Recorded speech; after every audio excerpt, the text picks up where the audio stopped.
ఏపీలోని పలు జిల్లాల్లో పిడుగుపడుతూ కూడిన వర్షాలు పడే అవకాశం ఉందని ఏపీ విపత్తు నిర్వహణ సంస్థ అధికారులు హెచ్చరికలు జారీ చేశారు.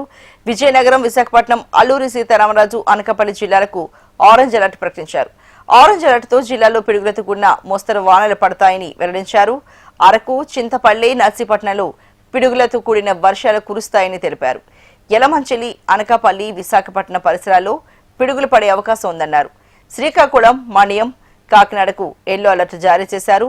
అలాగే కోనసీమ, తూర్పు గోదావరి, పశ్చిమ గోదావరి జిల్లాలకు ఎల్లో అలర్ట్ హెచ్చరికలు జారీ చేశారు. ఏలూరు, చిత్తూరు, కర్నూలు జిల్లాల్లో తేలికపాటి వర్షాలు పడే సూచనలు ఉన్నాయని వాతావరణ శాఖ అధికారులు తెలిపారు. ఎల్లో అలర్ట్ జిల్లాల్లో చెదురుముదురుగా పిడుగులతో కూడిన వానలు కురుస్తాయని, ఉరుములు, పిడుగులు పడే సమయంలో ప్రజలు చెట్ల కింద నిలబడవద్దని సూచించారు.